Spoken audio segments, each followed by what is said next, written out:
For decades, Cliff Richard was seen as the smiling face of British pop music, a man whose songs defined generations and whose charm seemed untouchable. But behind the bright lights and chart success lay private sorrows, broken relationships, and public betrayals that nearly destroyed him. What began as a story of triumph slowly turned into one of the most painful sagas in the history of British entertainment. Today, we retrace the steps of Cliff Richard, the victories, the heartbreak, and the moment that forced him into the shadows. From India to Britain, and the birth of Cliff Richard. Cliff Richard did not begin life in London, as many of his fans assumed. He was born Harry Roger Webb in Lucknow during the final years of British India. His earliest memories were of warmth and comfort under the Asian sun, but history soon tore that world apart. As unrest spread and the push for independence grew louder, the Webb family packed their belongings and boarded a crowded ship back to England. The long voyage brought them not to luxury, but to a country still scarred by war, where rationing was harsh and opportunities scarce. In a small home in Hertfordshire, Harry learned quickly that comfort was gone. The contrast between what he had known as a child and what he faced in post-war Britain left a deep mark. Out of that dislocation came a fierce desire to prove himself. Music became his escape. American rock and roll, with the raw electricity of Elvis Presley and the wildfire of Little Richard, hit him like a revelation. He began to dream not of fitting into his new surroundings, but of standing out. By his late teens, Harry Webb no longer existed. He re-emerged as Cliff Richard, a name chosen to project strength and permanence while nodding to the energy of his musical heroes. Alongside his backing group, first called the Drifters and later the Shadows, he recorded a debut single that would change everything. Move It. Unlike the polite pop of the time, it was sharp, rough-edged, and unapologetically rebellious. Within weeks, Cliff was hailed as Britain's first true rock and roll star. The reaction was overwhelming. Teenage hysteria swept the country, with fans fainting and screaming in scenes the nation had only ever heard about from Elvis concerts in America. Almost overnight, Cliff Richard was no longer just another young singer. He was the face of a cultural shift, the one who had brought a dangerous new sound to British soil. And for the first time, the UK had a rock idol of its own, a star who chose faith over fame. The 1960s were years when rebellion was celebrated and pop idols were expected to live on the edge. Cliff Richard, however, made a decision that stunned almost everyone who admired him. At the height of his fame, he stood before thousands at a massive gathering led by American evangelist Billy Graham and publicly declared himself a Christian. It wasn't a quiet choice whispered to family or close friends. It was a declaration broadcast across the country. Fans were left in disbelief. The man they had seen as Britain's answer to Elvis suddenly seemed to be turning his back on the very image that had made him a star. Record executives and agents panicked, whispering that his career was finished. Some thought he would walk away from music entirely and become a schoolteacher. Cliff himself considered it. He feared he could not reconcile faith and the stage, believing one life had to be sacrificed for the other. But in the end, he did something no one expected. He stayed. He refused to abandon either calling. Instead, he merged the two, becoming the first major British pop star to openly live by his beliefs while still competing on the charts. That choice didn't just save his career. It changed him. Cliff later admitted that much of his early swagger had been an act, a mask hiding deep insecurity. After embracing his faith, he said his confidence grew. The pressure to always play a role disappeared, and for the first time, he felt free to be himself. This transformation came with a heavy personal cost. The sudden death of his father when Cliff was only 21 left him responsible for his mother and sisters. Years later, he would endure a long, painful vigil as his mother slipped away to Alzheimer's. These experiences deepened his sense of duty, but they also meant sacrificing his personal happiness. Relationships faltered, One with a dancer he truly cared for ended in a heartbreaking letter where he confessed he had to choose career and family over marriage. Other romances with actresses and dancers were short-lived, often undone by his growing fame and the responsibilities he carried. Yet despite the personal sacrifices, Cliff held firm. While the Beatles and other groups stormed the world, Cliff endured by being true to himself. He was no longer just a pop idol. He had become a man defined as much by his faith and resilience as by his music. The love that never was. Among all the fleeting romances in Cliff Richard's life, one story overshadowed the rest, a love that slipped away before it ever had a chance to begin.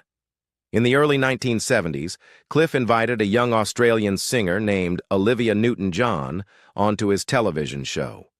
From the moment they performed together, there was an undeniable chemistry. Their voices blended seamlessly, their friendship blossomed, and for Cliff, something deeper began to grow. But Olivia's heart was already elsewhere. She was in a complicated relationship with Bruce Welch, Cliff's own bandmate from the Shadows. Their affair was turbulent from the beginning, clouded by the fact that Bruce was still married when it began. For 5 years they remained engaged, yet marriage never came. When Olivia finally left him, Bruce spiraled into depression and even self-harm, unable to bear the loss. Through it all, Cliff remained silent, caught between his loyalty to a friend and his unspoken love for Olivia. In his autobiography decades later, Cliff finally admitted what he had carried privately for years. He was in love with her, but by the time he realized it, his chance had already passed. He chose not to interfere, not to betray his bandmate, even though his own heart broke in silence. It was the kind of sacrifice that left a permanent scar. Despite this painful chapter, Cliff and Olivia never drifted apart. They continued to sing together for more than 40 years, recording the duet Suddenly for the film Xanadu, and performing classics in concert halls across the world. Cliff often said that Olivia had a kind of grace no one else could match. Their final duet came during his 75th birthday concerts at the Royal Albert Hall when they sang Suddenly, one last time. Neither of them could have known it would be their farewell on stage. Weeks before Olivia's death in 2022, Cliff called her. She sounded cheerful, her voice warm and full of life, hiding the pain of her long battle with cancer. Cliff later wrote that he never imagined that phone call would be their last. When she passed, he refused to use the word death. Instead, he said she had simply stopped living. For him, it was the only way to describe the silence she left behind. This unfulfilled love story became one of the quiet tragedies of Cliff Richard's life. While he filled stadiums with music, his personal world carried an emptiness that no audience could see: collapse and reinvention. By the mid-1970s, Cliff Richard's career seemed to be fading. For the first time since his debut, he went an entire year without placing a single song in the charts. To many, it looked like his time was over. Younger acts were dominating the stage, and Cliff, once the rebellious face of rock and roll, appeared outdated in a world that had moved on. But just when critics were ready to write his obituary, he returned with something no one expected. In 1976, Cliff released Devil Woman, a dark, hard-edged song about curses and strange encounters. It was a sharp departure from the wholesome image people associated with him. The track roared into the charts, climbing into the top 10 in both Britain and America, and went on to sell more than 2 million copies. Suddenly, Cliff was no longer dismissed as yesterday's news. He was embraced by a new generation of listeners, even by some of rock's most respected names. Legends like Jimmy Page, Eric Clapton, and Elton John were spotted wearing badges supporting his comeback album.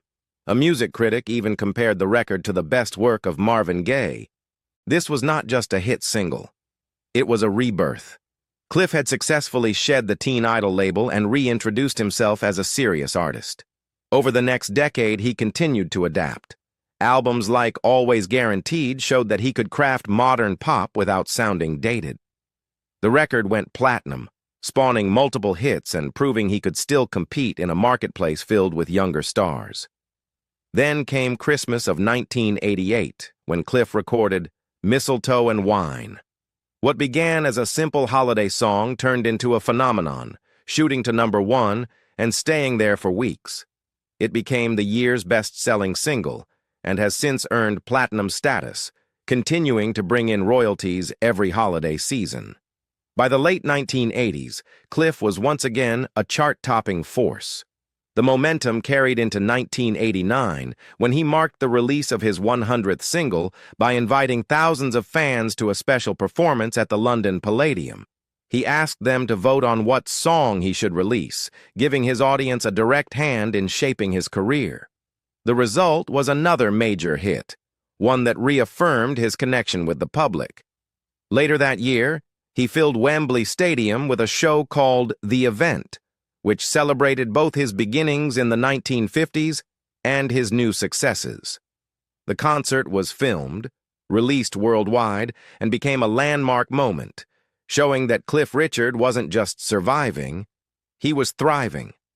By the close of the decade, Cliff had achieved what no other British artist had managed: #1 singles across 5 consecutive decades. From the 1950s through the 1990s, he had remained a constant presence in music, a feat that placed him in a league of his own. What had looked like a collapse in the mid-70s had transformed into one of the most remarkable comebacks in British music history, the song the industry rejected. By the late 1990s, Cliff Richard had already proven himself a survivor. Yet the music industry seemed determined to push him aside. When he released the Millennium Prayer, a simple but powerful idea that set the Lord's Prayer to the tune of Auld Lang Syne, the reaction from radio stations was brutal. BBC Radio refused to put it on their playlists. Executives claimed it wasn't relevant for younger audiences, even while artists of the same generation, like Tina Turner and Cher, were still getting airplay. Some DJs even mocked the song, calling Cliff outdated and too old for the charts. To many artists, that would have been the end. Without radio, without major label backing, a single had little chance of success, but Cliff's fans refused to accept defeat. They rallied behind him, buying copies in droves, spreading the word, and turning the single into a movement. Against all expectations, the record climbed straight to #1 and stayed there for 3 weeks. It was Cliff's 14th UK #1, arriving 40 years after his very first. The success went beyond Britain. In Australia and New Zealand, the song hit #2. Across Europe, it broke into the top 20, with several countries awarding platinum certifications. All of this without the machine of the music industry, without the support of radio, and without the promotional campaigns younger artists relied on. The Millennium Prayer became more than a song. It was a protest. It was proof that Cliff Richard was still loved, and that the public, not the gatekeepers, would decide who mattered. By this point, Cliff's legacy was already unparalleled. He had sold over 250 million records worldwide, collected honors including a knighthood and an OBE, and earned recognition not just for his music, but for his charity work. He had raised money for children's causes, spoken publicly about faith, and remained a constant figure in British culture. Yet even with all those achievements, the sting of rejection from the very industry he had helped build left its mark. The Millennium Prayer was his victory over that rejection, a reminder that resilience could still silence doubt. The raid that broke a legend. In 2014, Cliff Richard was at home in Portugal when he switched on the television and saw something that made his blood run cold. Live images showed helicopters circling above his house in Berkshire, while police officers searched through his belongings. It looked like a burglary, but it was far worse.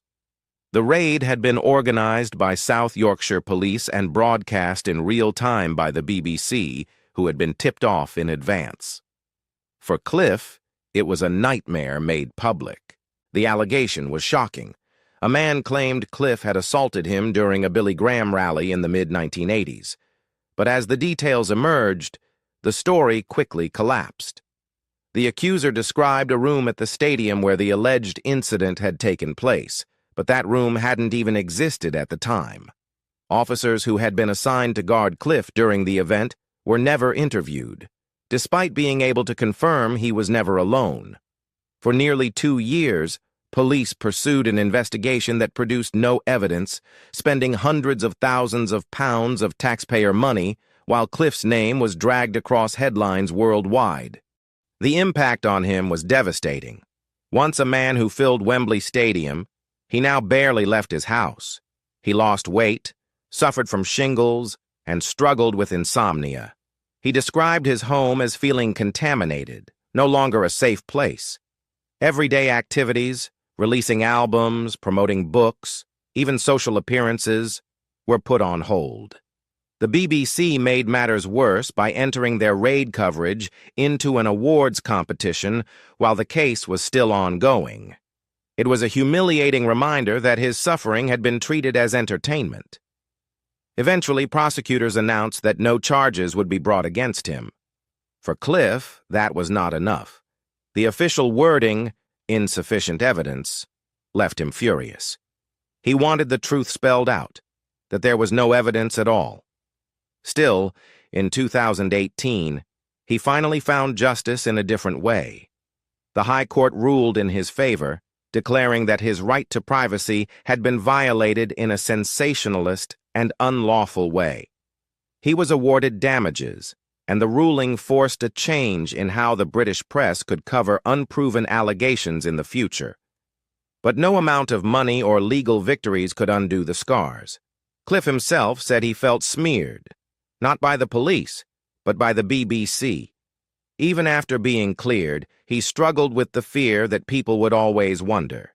His career and reputation, built over 60 years, had been reduced in the public eye to a raid, a rumor, and a media circus. It was the darkest chapter of his life, one he would never fully escape. Cliff Richard's story is one of dazzling triumphs and devastating trials. A man who gave his life to music, only to find himself betrayed by the very institutions that once celebrated him. Through love lost, faith tested, and reputation nearly destroyed, he survived with resilience that few could match.